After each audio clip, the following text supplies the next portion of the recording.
Caught me drinking out of cups. Hi, I'm G. Brian. We're going to make a beautiful swan stem goblet today. We're going to use 2100 degree molten glass and teamwork to create this piece. So sit back, we'll tell you a couple of stories, you'll meet the team, and enjoy the show.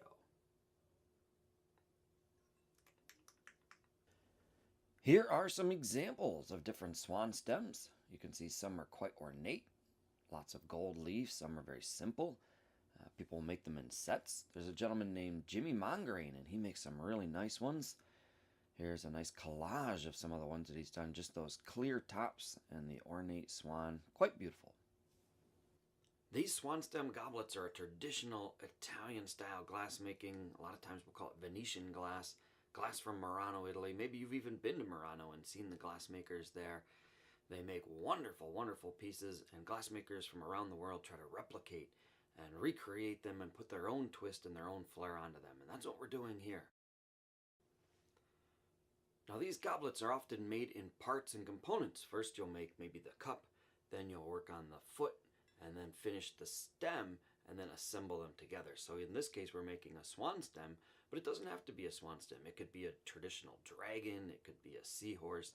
There's lots of different stems that we could make. Now we're going to start off with the cup. We're going to make the top section first, and when we get the top section done, then we'll make the foot, then we'll make the stem, the swan, and we'll assemble it all together. So we have to make it in parts and components along the way. Of course, this makes it tricky because when you assemble everything, everything has to stay on center. Everything has to stay absolutely perfect. If you get a little bit of wobble, the whole piece will be corkscrewed and it won't look nice and it won't be on center. And of course, all your friends will tease you and they'll say, your piece isn't on center, but really, it's tricky and it's difficult. And a good glass maker makes it look easy, and that's how you can tell they're an accomplished glass maker. They're a skilled artist. The part we're making right now is called the avolio. It's the connector between the cup and the swan itself, and it should have a nice curve to it. Now when we're making a goblet or anything in general, we're setting ourselves up and we're looking for specific things. The way that we hold the tools, the way that we hold the pipe, everything that we do is deliberate and intentional, and we're striving and we're trying to get certain parts to look a particular way. So sometimes I'll put some arrows in the video just to show you some of the things that I'm looking at as we're trying to make a piece. So if you see an arrow moving or an arrow pointing, these are some of the things that I'm looking at. There's a lot of goblet makers out there. There's a lot of glass makers out there that like to make goblets. They're fancy, they're tricky, they're hard to do. There are a lot of different techniques that you need to be skilled at to be a good goblet maker, to be a good glass maker in general. And it's fun to work with different people because different people bring different skill sets to your team. You can learn new things from new people. And it's always a learning process. I don't care how long you've been making glass. There's always something new to learn. There's always something different to do. We're working together. We've got Dane Jack and Michael Beam, two young glass makers. Dane from Corning, New York. Michael Beam from Nebraska. So we're going to all work together as a team. You really rely on your assistant to help create your piece, and they do that in Murano, Italy as well. There's some great glass makers all over the world. Now this is Dane. Dane's stepping in to help make the foot, and it's crucial that he does a nice even bubble. So he'll blow through the blowpipe, he'll use his breath to inflate it, and when he does that he needs to shoot the bubble all the way to the tip. It's crucial. Proper setup and great craftsmanship come from the assistant and reflect in the glassmaker itself. So a lot of times people say, you're only as good as your assistant. And fortunately, when I'm helping out, those glass artists are pretty good. Oh, that probably won't make the cut. I got to work with a guy named Elio Coressa, an Italian maestro who's been making glass since he was like maybe 9 or 11, 10 years old. And he took me aside one time. This guy was in his 70s and he'd been making glass for 60 years. A real hero to all of us. And he took me aside one time. He said, gee, check this out. I just learned it. And that really showed me that as a young glass maker, you know, it's really a lifetime of learning ahead in front of you. And it really excites you. You say, boy, I'm going to come in and I'm going to learn new things every day. I'm going to try new things every day. And I'm not going to get discouraged when things fail. I'm going to really look at the successes and be happy, but always continue to strive, always continue to get better. And that's what really drives you as an artist to create better things every time you step into the shop. Yeah, creating the stem, that's really a one-shot deal when you get that curve to the Swan. You can't heat the glass, let it cool, heat the glass, let it cool. You really have to do it from what we call the furnace heat, the initial heat. You can't let it cool down once, and it's tricky to do.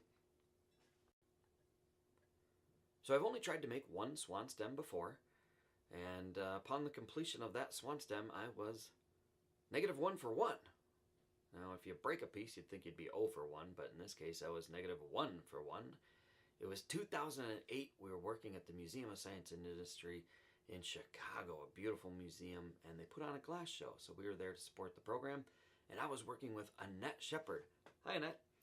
And Annette will remember this story well because Annette had made a Swan stem goblet, and I was up next, and I thought, you know what? I will make a Swan stem goblet as well. And I made it, and I broke it free from the punty, and when I broke it free, boy oh boy, it shattered and it broke, and unfortunately, it crashed into Annette's, and it broke hers too. And so at that point, I was -1 for 1. So hopefully upon the successful completion of this piece, I will become 0 for 2. 0 for 2 with the success of this one piece. Let's see if we can do it. God, I hope so.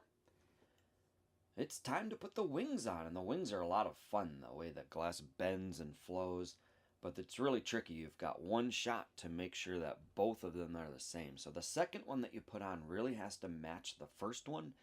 You need to shear the same amount free, have the same amount of contact, give it the same crimp, the same shear, and then the same bend. Making them both look the same is nearly impossible. Not everything that we make is on center, and that's certainly the case for me. I'm not much of a goblet maker. I thought I would try something new. Every time I come out onto a contract here aboard one of the Celebrity ships, I try to think of something new to work on, a direction that I'd like my work to go in. And this time, it's goblet making. I don't do a lot of goblets. I normally do like a 2-gather piece, a piece where we put on 1 layer of glass, gather again, a second layer of glass, another gather. And so normally I work in a couple of gathers, 2-3 gathers, making these thin, elegant pieces. This is new to me, and some of the pieces don't turn out as smooth and on center as I'd like, but it leaves me something to strive for. Always try to get better. Always try to get that piece on center. Try to make it a little bit nicer next time. So if you see a little bit of wobble in the piece, don't hold it against me. I'm still learning. I've been making glass for about 17 years, and yeah, it's not easy. Not easy at all. So if you are a goblet maker and you'd like to chime in the comment section, that'd be great. Tell us some techniques, tell us some ideas, give us some stories about what works well, what doesn't work well. If you're a glass enthusiast, feel free to chime in as well. Tell us where you saw glass making. Tell us how you got involved in glass making the first time, if you've taken a class or you'd like to. All right, here's the moment of truth. Will we be 0 for 2? We break it off the putty. It breaks off successfully. But wait, what's happening? What's happening? Oh, boy, when I tapped it off the thing. And sure enough, dink, I broke the Swan. I don't know who was more disappointed, the Swan or the people watching. Because yeah, glass breaks, it happens. And as a glass maker, you get used to it. It's always unfortunate, it's always a little sad. And of course, you beat yourself up a little bit because what did you do wrong? Ultimately, you're the one in charge of the piece. You're the one that broke it. And, well, of course, you saw that we remade it in the afternoon, and it was a successful piece then, but in the morning show, I broke it. Boom! But you didn't know that going into it. So if you're a glass maker out there, leave some comments. And don't forget to like, share, and subscribe. Drink it out of cups. Boom!